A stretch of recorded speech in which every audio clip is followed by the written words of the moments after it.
de excitación, sino por el campo θ sub i. Recordemos esto, el campo de excitación es un campo de distribución tan senoidal como querramos, que viaja a velocidad constante sobre el arrollamiento de inducido e induce el subcero. El campo de reacción de inducido θ sub i también es tan senoidal como nosotros querramos, y viaja en sincronismo con el otro sobre el mismo arrollamiento. Pero ¿qué diferencia tiene E sub 0 de E sub i? Más allá de que vengan de diferente campo magnético. Es siempre menor. No sabemos si es menor. Ya le voy a decir qué tan menor puede ser o qué tan parecido puede ser. El campo de excitación es producido por los polos e induce E sub 0 sobre el arrollamiento de inducido. El campo de reacción de inducido, ¿por quién es producido? Por la propia corriente del inducido sobre el mismo arrollamiento de inducido. Entonces, ¿qué tipo de fuerza electromotriz es E sub i? ¿Es inducida o es autoinducida? Es como la de dispersión. De hecho, el campo de dispersión es producido por la misma corriente, pero se cerraba localmente alrededor de los conductores. Este concatena más conductores y atraviesa el entrehierro. Concatena ambos arrollamientos, católico y rotólico. Entonces, es autoinducido, pero interviene en el proceso de transformación de la energía. Y esa E sub i vectorialmente, ¿dónde aparecería ya? En fase. Sí. ¿En fase con quién? Con el crucero. ¿Por qué? A 90 grados de subcero. De la misma manera que E es la derivada del flujo E sub 0 es la derivada del flujo phi sub 0 con respecto al tiempo, E sub i es igual a la derivada del flujo phi sub i con respecto al tiempo. Como la reacción de inducido también es senoidal, ¿qué va a pasar? Aparece el efecto derivada que transforma el seno en coseno y por ende hay 90 grados de desfasaje entre E y θ. ¿Dónde está θ sub i? No se lo alcanza a ver acá, pero vamos a cambiar de herramienta para que sí lo vean. Acá está θ sub i. Y acá estaba la corriente. ¿Dónde va a aparecer E sub i? 90 grados atrasada de θ sub i. Pero como vamos a sumar vectores, no nos vamos a poner en la posición original para después hacer las combinaciones. Lo vamos a llevar a dónde lo tendríamos que ubicar para sumárselo a E sub 0. Acá al extremo. Y ahí aparece E sub i.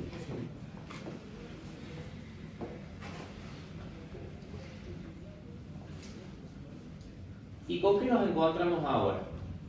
Con que si sumamos θ sub i con θ de excitación, porque son dos campos que coexisten desfasados 90 grados, pero en el mismo espacio, dentro de la misma máquina, por ende no van a existir como independientes. Lo que va a existir es su suma. ¿Cómo se llamaba la suma de θ sub i más θ de excitación? Campo resultante, θ.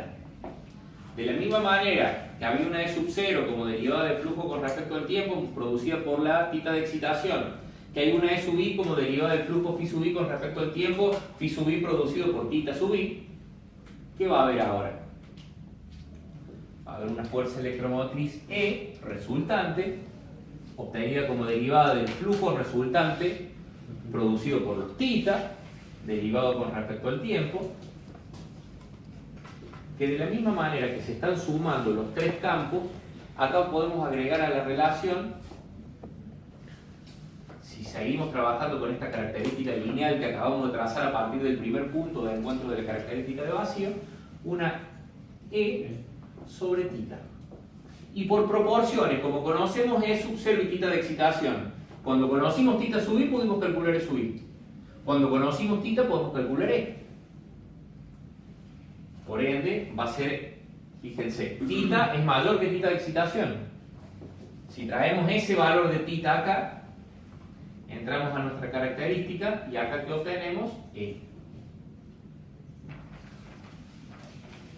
Y esa E, que es mayor que sub 0, ¿qué posición va a tener con respecto al θ que la induce? 90 grados atrasada. Y entonces aparece acá. Y se cerró el triángulo de fuerzas electromotrices de la misma manera que tenemos el triángulo de fuerzas magnetomotrices. Diagrama vectorial de fuerzas magnetomotrices O, D, G. diagrama vectorial de fuerzas electromotrices o TG'. Son dos triángulos semejantes. ¿Por qué? Porque hemos supuesto, más allá de que hemos trabajado con un punto de la característica de vacío, luego que obtuvimos el primer punto para E sub 0, hemos trabajado con una característica directamente lineal para plantear esta relación. Entonces, ¿con qué nos encontramos? E sub 0, 90 grados atrasada de θ de excitación. E sub i, 90 grados atrasada de θ sub i. E, 90 grados atrasada respecto de θ. Y la relación entre todas ellas es la misma, digamos. E sub 0 versus θ de excitación, E sub i versus θ sub i, y E versus θ. ¿Para qué sirve este diagrama vectorial?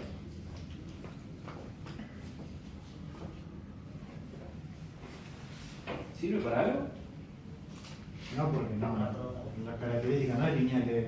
La característica en realidad no es lineal, pero nos empieza a permitir ver cómo se va a comportar la máquina según el valor de corriente, porque este solo no nos dice nada. En este caso lo hemos dibujado para corriente en fase con E sub 0. Ahora, ¿qué pasaría si yo le cambiara la condición de carga?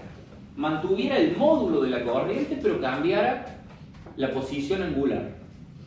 Primero veamos una conclusión rápida para este. Cuando la máquina estaba en vacío, entregaba E sub 0. Cuando pasó a estar en carga, comenzó a entregar E. ¿Qué relación tienen los módulos de E con respecto al de sub 0? El módulo de E con respecto al de sub 0. Es más grande. Es más grande. Es decir, che, la fuerza electromotriz inducida creció.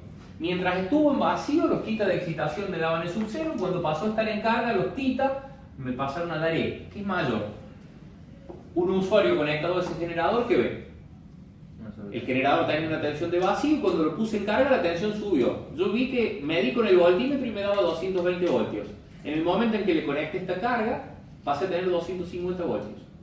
Si mi carga era de 220, estamos complicados. Entonces, vamos a ver que en realidad este es un caso hipotético, difícilmente conseguible con cargas normales, pero eso lo vamos a terminar de ver en un ratito. Veamos ahora qué pasaría si cambia la condición de carga. Misma excitación. Mismo valor de excitación. Si tenemos el mismo valor de excitación en el mismo generador, ¿qué va a pasar con E sub 0? Va a ser la misma. Va a ser la misma que teníamos antes. ¿Por qué? Porque es el mismo generador puesto en la misma condición de vacío que antes. Pero ahora la carga que le conecto hace que circule una corriente en esta posición. Mismo módulo de corriente. ¿Qué va a ocurrir entonces? Esa corriente I va a hacer que aparezca un campo de reacción de inducido igual a 0,45 psi m NI sobre P. Y ese campo de reacción de inducido está en fase con la corriente. Si la corriente sigue teniendo el mismo módulo que antes, θ sub I sigue teniendo el mismo módulo que antes, pero cambió de posición. Se puso acá ahora.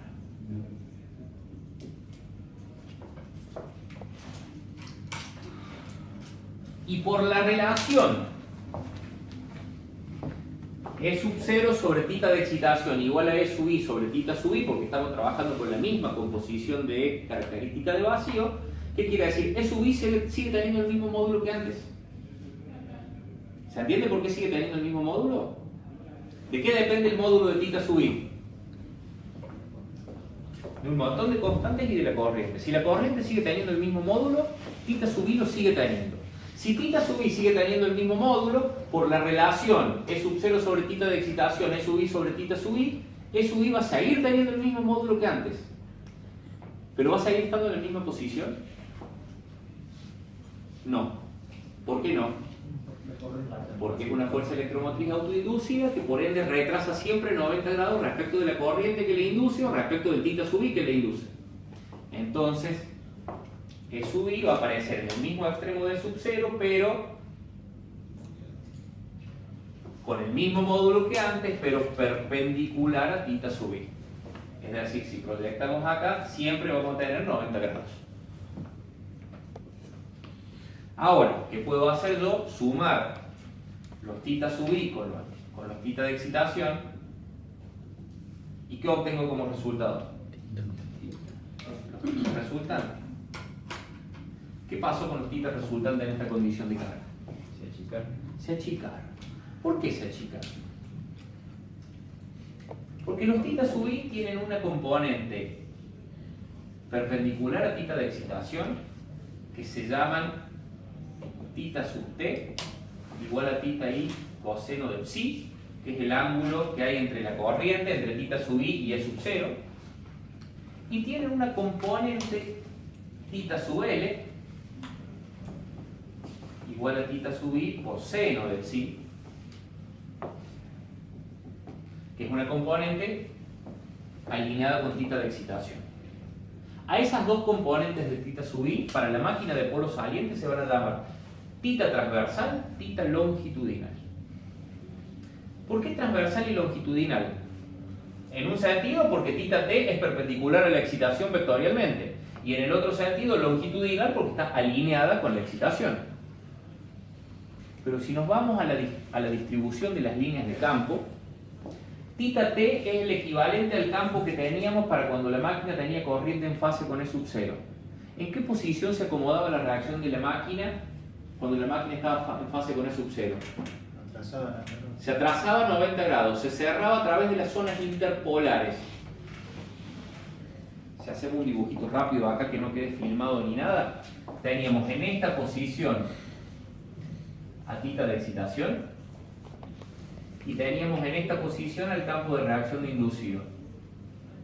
¿Qué ocurría? No comparten el mismo camino y donde lo comparten están a 90 grados. Por eso es transversal.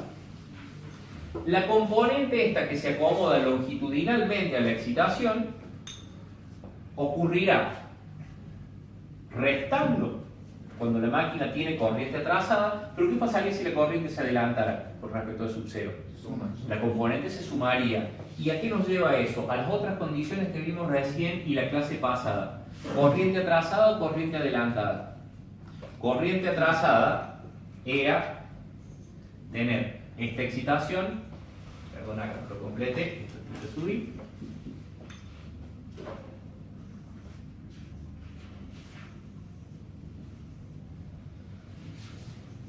Esto que tenemos acá era lo que ocurría con θ sub i para i atrasada. ¿Qué pasa? El campo de reacción se opone al de excitación, justo lo que tenemos dibujado vectorialmente acá. Acá vemos cómo la corriente atrasada producía un campo que compartía el camino de la excitación, por ende es longitudinal, recorren el mismo camino, pero restaba, y podríamos tener la otra componente, perdón, la otra variante, mismo campo de reacción de inducido, reacción en la misma posición, pero con la misma polaridad. ¿Qué nos daba? Este era el campo θ sub i, θ sub i para i atrasada, y acá es θ sub i para quién, para qué tipo de carga. Si vemos los gráficos que hicimos al final de la clase pasada, para i adelantada. ¿Qué efecto producía recién en la primera parte de la clase? Esto desmagnetizaba, bajaba la saturación frente a los polos, y esto magnetizaba, subía la excitación. Corriente adelantada me produce un campo que se alinea con la excitación. Corriente atrasada me produce un campo que se alinea con la excitación, pero en sentido contrario, lo que vimos recién. Corriente en fase me produce campos que son totalmente transversales. Este pasa por los ejes polares, este pasa por las zonas neutras. En esta condición tenemos una parte que pasa por las zonas interpolares, zonas neutras, y una parte que pasa por los ejes polares, pero en sentido contrario a la excitación, corriente atrasada. Veamos aquí estamos en el otro caso. Vamos a borrar la característica de pasivo y lo hacemos acá para que nos quede el último gráfico y podamos analizar más allá de que aquello sea accesorio o secundario. Entonces, la misma excitación para la máquina. Si tenemos la misma excitación, tenemos la misma FEM E sub 0. ponemos nuestra máquina en carga y ahora le hacemos circular esta corriente. Desfasada a un ángulo psi con respecto de sub 0, opuesto al que dibujamos recién para corriente atrasada. Esa corriente vuelve a darme un campo θ sub i igual a 0,45 psita mni sobre p, que por la misma relación que teníamos recién, E sub 0 sobre θ de excitación igual a E sub i sobre θ sub i, me permite calcular E sub i. ¿Y qué va a pasar con la posición de E sub i ahora? Sumada ya en el extremo de sub 0. Acá. Primero, tenemos θ sub i. Por ende, la Fm sub i tiene que estar atrasada a 90 grados respecto de θ. E sub i aparece en esta posición. Y yo puedo descomponer nuevamente a θ sub i y decir, che, mira, acá tengo θ sub t igual a θ sub i por coseno de psi. Y acá tengo a θ sub l igual a θ i por seno de psi. El θ t produce el mismo efecto que cuando la corriente estaba en fase y el mismo efecto que la componente transversal de corriente atrasada. Pero ¿qué pasa con el θ l ahora? Para corriente en fase, ¿existía el θ l? No, no había ni hacia la derecha ni hacia la izquierda. Para corriente atrasada aparecía un campo θ l desmagnetizando. ¿Por qué? Porque la excitación se oponía. ¿Qué pasa ahora? Corriente adelantada respecto de sub 0, aparece un campo longitudinal sobreexcitando la máquina. Si yo compongo los θ sub i con la excitación, ¿con qué me encuentro? Con que por la misma relación de recién de suma de vectores, ahora el campo θ resultante es mayor que la excitación. Pero mayor que incluso cuando teníamos el primer caso de corriente en fase. Porque recordemos, a igual módulo de corriente, igual módulo de θ sub i. Al cambiar la posición de θ sub i, ahora me da un mayor crecimiento de θ. Y por la relación que acá podemos agregar E sobre θ, que aparece la fuerza electromotriz resultante E, mayor que en cualquiera de los otros dos casos. Igual máquina, igual excitación, igual módulo de corriente. El desfasaje de la corriente con respecto a sub 0 hace que la fuerza electromotriz resultante real sea sustancialmente diferente entre un caso y los otros. De hecho, en el segundo se nos olvidó esto. Que acá teníamos la fuerza electromotriz resultante. Corriente en fase me da una Fm resultante que es mayor que sub 0, levemente mayor. Corriente atrasada me reduce la Fm resultante. Corriente adelantada, la máquina estaba en vacío con E sub 0, en carga pasó a tener una E mucho mayor que antes. ¿Lo ven a eso? Bien, cuantitativamente esto no es tan real, pero cualitativamente nos permite entender cómo reacciona la máquina a las diferentes cargas. Lo que podemos hacer ahora a partir de esto es trazar un nuevo diagrama que va a ser solamente diagrama de fuerzas electromotrices, que después nos va a permitir trazar el diagrama vectorial de tensiones, que es el que sí van a calcular ustedes, pero por el momento siempre para la máquina de rotor cilíndrico no saturada. O sea, este es un agregado que yo recién para ahorrar palabras no lo hice. Esto es para rotor cilíndrico. Este diagrama que hemos trazado, ¿considera la saturación? Sí, la considera en parte. ¿Cuándo? Cuando calculábamos E sub 0. Porque a E sub 0 la sacamos de la característica de vacío. Y la característica de vacío considera la saturación. Pero después hemos mantenido la relación para todos los otros casos. Por eso ustedes notarán en el apunte, si alguien lo tiene abierto, que hace diferentes interpretaciones de esto, pero a la primera fuerza electromotriz que saca de la característica de vacío le llama real. Entonces nosotros acá podríamos decir E sub 0 real, E sub 0 real, E sub 0 real. ¿Por qué? Teníamos la característica de vacío, entramos con θ de excitación y obtuvimos la E sub 0 real. Pero después, al trabajar con la relación, la misma relación entre E sub 0 y θ para los otros valores, ya nos hemos salido del esquema de la característica de vacío y por ende vamos a tener una E ficticia una E ficticia y una E ficticia.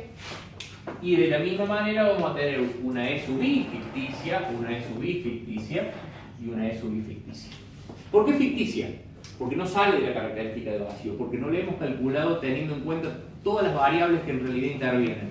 Hemos supuesto la misma relación que teníamos entre E sub 0 y tita de excitación. Por eso le dije, cuantitativamente no es correcto, pero cualitativamente es muy interesante ver cómo cambia la E ficticia para diferentes valores de desfasaje de la corriente I respecto de sub 0. No diferentes valores de I porque el módulo sigue siendo el mismo. Lo único que cambia es el desfasaje. Que es lo que decíamos recién, si esa corriente es máquina a plena carga, siempre la hemos mantenido a plena carga, lo único que le hemos cambiado es el coseno de phi. Hemos cambiado las cargas que el usuario nos está conectando, atrasándola o adelantándola. ¿Preguntas respecto de esto, muchachos?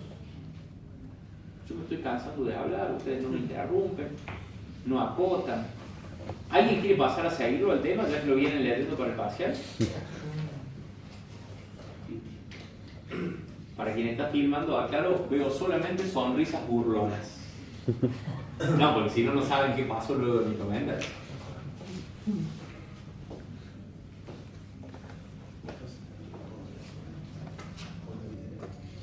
Pregunta respecto de la fórmula. O sea, mientras más tensión de dispersión tengamos, vas a tener más tensión en los bornes. ¿Por qué? Acá te lo está achicando en realidad. Mientras más larga se hace la dispersión, más chiquito se te hace el resultado. No dije la victoria, pero... Sí. Y entonces aquí aparece ahora U sub F. ¿Quién es U sub F? La tensión en bornes de una fase. La tensión de fase a bornes de la máquina. La tensión real que llega a los bornes de la máquina cuando la máquina está en carga. Mientras la máquina estuvo en vacío, lo que teníamos era sub 0. Cuando lo pusimos en carga pasamos a tener U sub F. Por esa condición de carga, fíjense la reducción que se produjo de U sub F con respecto a sub 0. Si a esta máquina yo de repente le desconecto la corriente I, automáticamente pasa a tener el sub 0. ¿Qué puedo hacer para que no tenga esas variaciones? Regular la excitación. Regular la excitación. Si es sub 0 es la tensión nominal de la fase y cuando yo la pongo en carga cayó tensión, quiere decir que bajé de 220 a 170 voltios.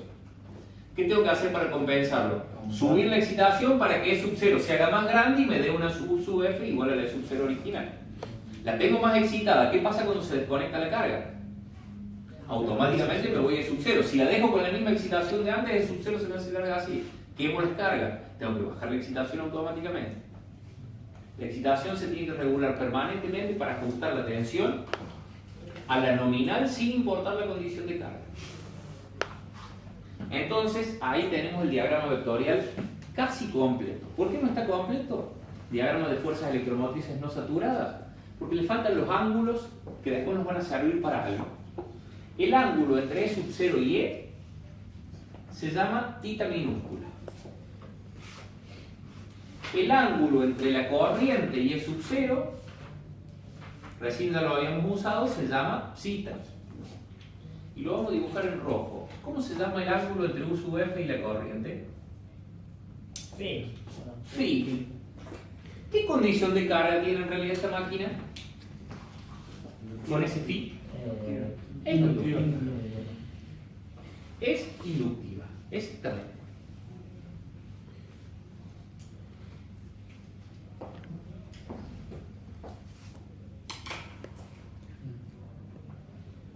Rapidito, sin hacer tanto desarrollo, vamos a ponerle una condición de carga diferente. A ver, ¿qué es lo que me dice que la carga es inductiva? La diferencia de fase que hay entre la tensión de la máquina y la corriente impulsada por esa tensión. ¿Cuál es la tensión que en realidad en esta máquina impulsa corriente? ¿La E sub 0, la E o la U sub F? La U sub F. Lo que llega a los bornes. Todo lo otro es interno, no tengo manera de medirlo, sí de calcularlo. Pero cuando la máquina estaba en vacío, yo con mi multímetro medía sub 0 y cuando la máquina pasó en carga, con mi multímetro pasé a medir U sub F. Eso es lo que realmente impulsa corriente. Vamos a dibujar otro, con otra condición de carga diferente. Misma excitación, porque arrancamos desde el mismo punto de partida, máquina en vacío, para que me dé una fuerza electromotriz de sub 0 nominal.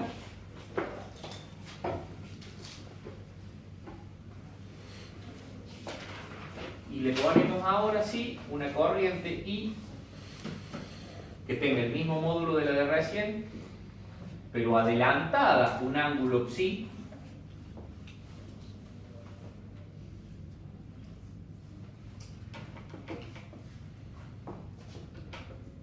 esa corriente me va a dar el mismo θ sub i que recién en módulo, porque sigue teniendo la corriente del mismo módulo. Ese θ sub i dividido delta, bla bla bla bla, me llega a una E sub i del mismo módulo que recién. Pero ¿qué diferencia va a tener esta E sub i con respecto a la de recién? El desfasaje de 90 grados en atraso respecto a θ sub i. Que θ sub i está acá.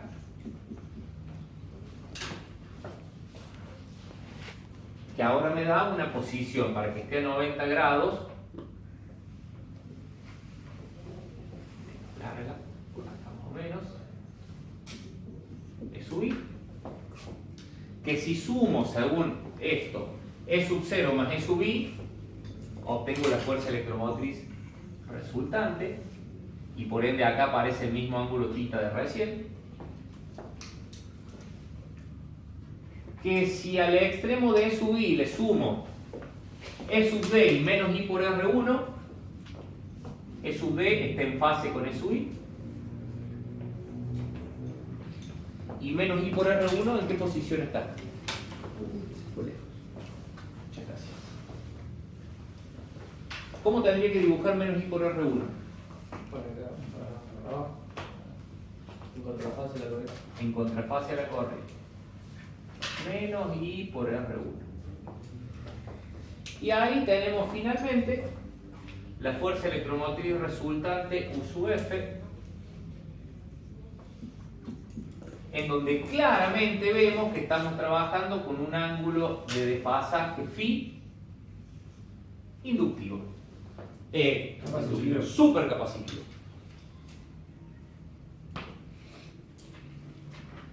¿Y qué pasó con la fuerza electromotriz? A igual módulo de corriente, por el solo hecho de haberle cambiado el factor de potencia, con igual excitación, mi tensión creció. ¿Qué debía hacerle recién acá para que no cayera la tensión cuando la corriente era inductiva? Subir la excitación para que crezca E sub 0, para que la misma composición me dé una U sub F en carga igual a E sub 0 en vacío. ¿Qué debo hacer allá para que no se me empiecen a quemar las cargas? Reducir la excitación. Bueno, acá lo que estamos dibujando, como estamos con el diagrama vectorial de fuerzas electromotrices, vemos qué pasaría en Bornes si no modificamos la excitación. El diagrama que en realidad se traza es el diagrama de tensiones o de caídas de tensión. ¿Qué diferencia tienen las caídas de tensión con respecto a las fuerzas electromotrices? Son lo mismo pero al revés. De la misma manera que menos I por R1 es la FEM necesaria para contrarrestar a I por R1, E sub D es igual a menos I por XD. E sub D es la fuerza electromotriz necesaria para compensar la caída de tensión y la reactancia de dispersión. E sub I es la fuerza electromotriz necesaria para compensar la caída de tensión y la reactancia inductiva de reacción inducida. El diagrama vectorial de tensiones es al revés. Y se traza no para determinar la tensión en función de la excitación, sino para saber qué excitación debemos darle a la máquina para que la tensión siga siendo siempre la nominal. Así que en un ratito ahí pasamos al diagrama vectorial de tensiones. Que va a ser muy rápido eso.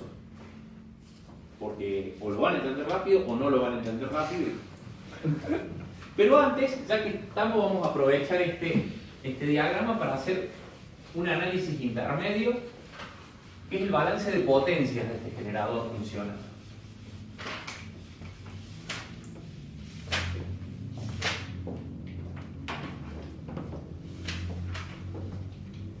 ¿Qué hay que aclarar acá? La fuerza electromotriz de sub 0 es la que se induce en vacío. E es la fuerza electromotriz real que se induce cuando la ponemos en carga. Y U sub F es la tensión que llega a Bornes luego de restarle a la FEM real las caídas de tensión por dispersión y por resistencia. ¿Por qué? Porque E sub I interviene en el proceso de transformación de la energía. E sub D, ¿por qué decimos que E sub I interviene en el proceso de transformación de la energía? Porque le induce θ sub I. ¿Y qué particularidad tenía θ sub i? Es el campo de reacción de inducido que atraviesa el entrehierro y concatena el arrollamiento rotórico también. El campo de dispersión que me autoinduce a E sub B interviene en el proceso de transformación. ¿Concatena los dos arrollamientos? No, se cierra localmente alrededor del arrollamiento de inducido solamente. La caída de tensión en la resistencia, ¿es un campo magnético? No, es directamente una caída de tensión. Entonces, por eso, todo lo que está desde E sub 0 para llegar a E o desde E para llegar a E sub 0 son todos los vectores que intervienen en el proceso de transformación de la energía. Entonces, podemos calcular la energía transformada en función de esas magnitudes. Y para eso vamos a definir. Estamos hablando del generador.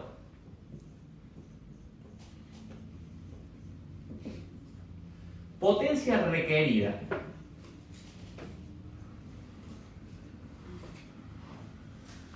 ¿Cuál es la potencia que el generador requiere para funcionar? ¿Desde dónde le llega potencia al generador para funcionar? El eje. A través del eje. Entonces la potencia requerida es P sub M, potencia mecánica. Hay otra potencia. Potencia transformada.